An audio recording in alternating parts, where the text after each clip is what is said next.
کیا ہے؟ اللہ کے لیے مال کے ایک حصہ کا جو شریعت نے مقرر کیا ہے، کسی فقیر کو مالک بنا دینا، شریعت میں اس کو زکوٰۃ کہتے ہیں۔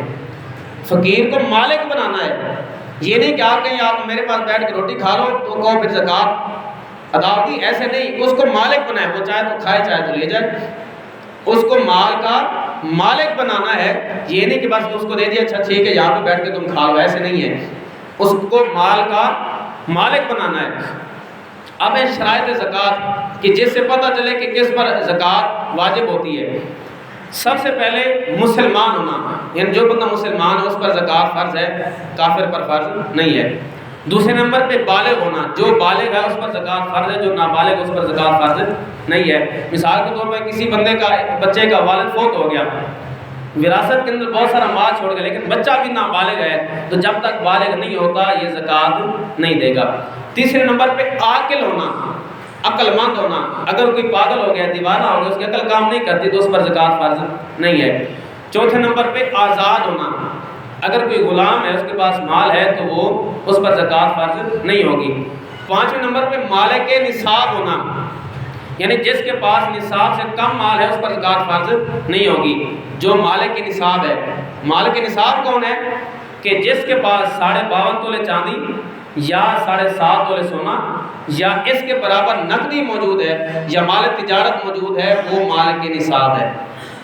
یا تو 52.5 تولے چاندی اور صرف چاندی ہو، یا 7.5 تولے سونا اور صرف سونا ہو، یا پھر اس کے برابر پیسے ہوں۔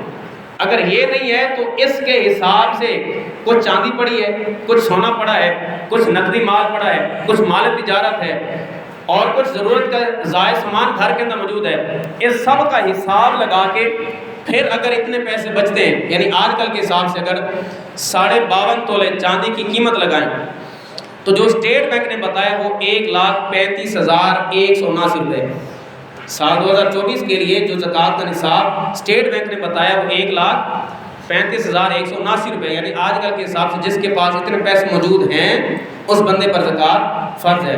آج ہی بیٹھ کے گھر جا کے کاپی پینسل لیں اور حساب کتاب لگائیں کہ جو کچھ آپ کے پاس سونا پڑا ہے، جو کچھ چاندی کی صورت میں موجود ہے، جو کچھ مال تجارت موجود ہے، یا نقدی پیسے موجود ہیں، یا ضرورت سے زائد اشیاء گھر کے اندر موجود ہیں۔ اب ایک بندے کے 100 سوٹ گھر کے اندر پڑے ہوئے ہیں، یہ ضرورت سے زائد ہیں، یعنی 2 سوٹ گرمیوں کے، 2 سوٹ سردیوں کے، یہ ضرورت ہے، اس سے زائد ضرورت سے زائد ہیں، ان کا حساب لگائیں۔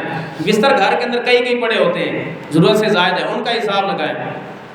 اور اسی طرح برتن گھر کے اندر کئی پڑے ہوتے ہیں، کئی ڈنر سیٹ پڑے تو ضرورت سے زائد ہے، استعمال میں نہیں آتے، کئی سال گزر گئے، وہ بھی ضرورت سے زائد ہے، ان کا بھی حساب لگائیں۔ اسی طرح ایک بندے نے 2 موبائل فون رکھے ہوئے ہیں، ایک اینڈرائڈ رکھا ہوا ہے، ایک آئی فون رکھا ہوا ہے، اب ظاہر ہے یہ ضرورت سے زائد ہے، بھئی 1,00,000 کا 1.5 کا 2 لاکھ کا موبائل جو رکھا ہوا ہے یہ ضرورت سے زائد ہے، اس کا بھی حساب لگائیں۔ اور جو قرض آپ نے لوگوں سے لینا ہے، جو پیسے لوگوں سے لینے ہیں، اس کو بھی ان سب چیزوں کو ایک سائڈ پہ لکھ لیں اور دیکھیں یہ مال کتنا بنتا ہے۔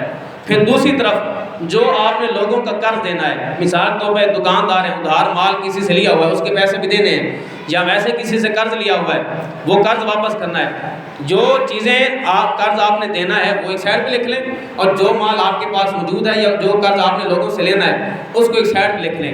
اب اس کو مائنس کر لیں، جو مال آپ نے دینا ہے، جو مال آپ کے پاس موجود ہے اس میں سے مائنس کریں۔ اگر 1,35,179 روپے بنتے ہیں یا اس سے زائد رقم بنتی ہے تو یہ اس کا مطلب ہے یہ بندہ مال کے نصاب، اس پر زکوٰۃ فرض ہو چکی ہے۔ اب جو مال اتنا موجود ہے، مال کے نصاب تو ہو گیا، اب زکوٰۃ نکالنی کس طرح ہے؟ وہ ہے کل پیسے جتنے بھی آپ کے پاس موجود ہیں اس کو 40 سے تقسیم کریں، جو جواب آئے گا وہ زکوٰۃ فرض بنتی ہے۔ مثال کے طور پہ 100 روپے میں کتنے پیسے زکوٰۃ ہے؟ 2.5 روپے۔ اگر 1000 روپے ہے تو 25 روپے، 1,00,000 ہے تو 2500 روپے۔ اس حساب سے آپ اپنا حساب لگا لیں کہ کس کے پاس جتنی رقم موجود ہے اس میں سے کتنی زکوٰۃ بنتی ہے۔ یہ آسان فارمولہ ہے، ورنہ جتنی رقم بنتی ہے آپ کے پاس جو رقم موجود ہے اس کو 40 سے تقسیم کریں، یعنی 40 میں حصہ زکوٰۃ ہے نا، تو 40 سے تقسیم کریں، جو پیسے باقی بچ جائیں اس پر زکوٰۃ فرض ہے۔ جو بندے تجارت کرتے ہیں، جو مال تجارت موجود ہے اس سارے کا حساب لگائیں۔ دکان ہے، اس کے اندر کاؤنٹر پڑا ہے، اس کے اندر چیئر پڑی ہے، یہ مال تجارت نہیں ہے، بیچنے کے لیے نہیں لے کے آئے، بلکہ جو سامان بیچنے کے لیے جو مال تجارت ہے اس کا حساب لگائیں. اگر وہ سارا حساب لگا کے اور جو قرض دینا ہے وہ سارا منہا کر کے جو باقی پیسے بچتے ہیں ان کو 40 سے تقسیم کر لیں. جو جواب آئے گا وہ زکوٰۃ بنتی ہے. وہ زکوٰۃ اللہ کا شکر ادا کرتے ہوئے اللہ تیرا شکر ہے تو نے مجھے زکوٰۃ دینے والا بنایا ہے, لینے والا نہیں بنایا. تو اللہ کا شکر ادا کر کے زکوٰۃ ادا کریں. اور اگر یہ سارا کچھ کرنے کے بعد 1,35,179 روپے سے کم بنتے ہیں تو پھر اللہ کا شکر ادا کریں کہ آپ زکوٰۃ دینے کے قابل نہیں ہیں, آپ پر زکوٰۃ فرض نہیں ہے. تو یہ ہے نصاب. اگلی جو بات ہے کہ کس پر زکوٰۃ فرض ہوگی, پورے طور پر مالک ہونا. مثال کے طور پہ کسی بندے نے کسی کو قرض دیا تھا, اب وہ یا تو بندہ فوت ہو گیا یا کچھ مال تھا جو اس نے زمین کے اندر دبا دیا یا کسی جگہ رکھ کے بھول گیا. اب اس پر قبضہ بندے کا نہیں ہے تو اس پر زکوٰۃ, اس مال پر زکوٰۃ نہیں ہوگی. مال کا پورے طور پر مالک ہونا. اگلی بات جو ہے نصاب کا قرض سے فارغ ہونا, جو میں نے بتایا ہے کہ قرض نکال کے پھر اگر پیسے بچیں تو پھر زکوٰۃ فرض ہوگی. نصاب کا حاجت اصلیہ سے فارغ ہونا, یعنی جو ضرورت سے زائد چیزیں ہیں ان کو نکال کے جو ضرورتیں ہیں اگر حاجت اصلیہ ہے تو پھر نصاب نہیں بنتا تو پھر اس پر زکوٰۃ فرض نہیں ہوگی.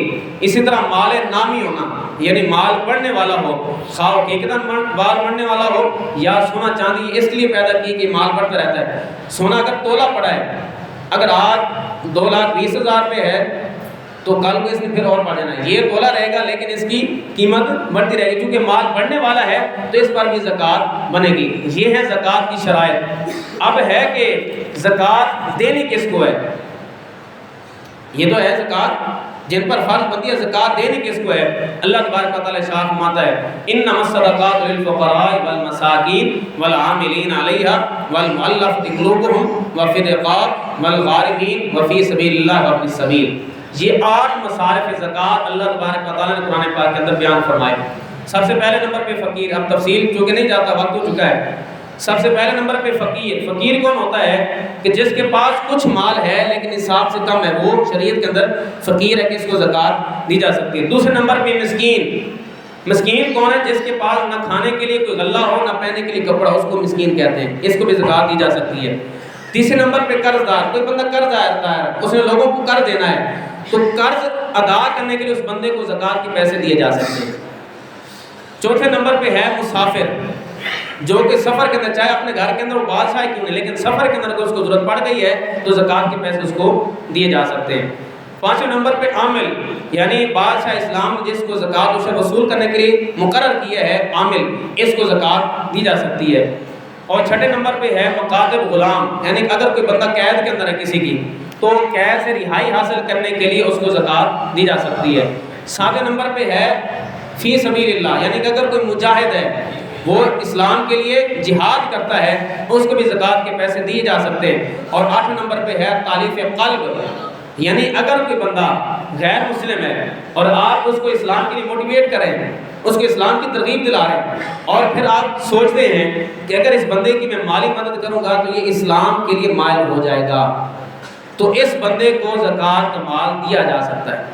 تو یہ ہیں 8 مصارف زکوٰۃ جن کو زکوٰۃ کا مال دے سکتے ہیں. اچھا وہ کون لوگ ہیں جن کو زکوٰۃ کا مال نہیں دینا, یہ کیٹیگری بھی سن لیں.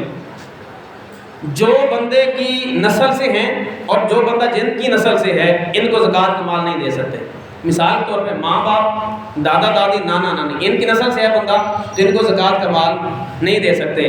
اسی طرح بیٹا ہے, بیٹی ہے, پوتا ہے, پوتے ہیں, نواسے نواسیاں ہیں, ان کو زکوٰۃ کا مال نہیں دے سکتے کیونکہ یہ بندے کی نسل سے ہیں اور جن کی نسل سے بندہ خود ہے ان کو زکوٰۃ کا مال نہیں دے سکتے. اسی طرح جو سید ہیں, حضور علیہ السلام کی مبارک نسل سے ہیں, جو سید ہے ان کو زکوٰۃ کا مال نہیں دے سکتے, کیوں زکوٰۃ ایک میل ہے اور میل سید کو نہیں دی جا سکتی. اور اسی طرح جو بنی ہاشم یعنی حضرت علی کی اولاد ہیں, حضرت جعفر کی, حضرت عقیل کی, حضرت حارث بن عبد المطلب کی اولاد ہیں, ان کو زکوٰۃ کا مال نہیں دے سکتے. اور اسی طرح جو بندہ خود مالدار ہے یعنی وہ صاحب نصاب ہے, اس پر زکوٰۃ فرض بنتی ہے, اس کو بھی زکوٰۃ نہیں دے سکتے. اسی طرح مالدار کی جو نابالغ اولاد ہے اس کو بھی زکوٰۃ نہیں دے سکتے. اور آخری نمبر پہ ہے کسی کافر, مرتد اور بد مذہب کو بھی زکوٰۃ نہیں دے سکتے. اللہ تعالیٰ سے دعا ہے اللہ تبارک و تعالیٰ سمجھنے کی عمل توفیق عطا فرمائے. آمین. وآخر دعوانا الحمدللہ.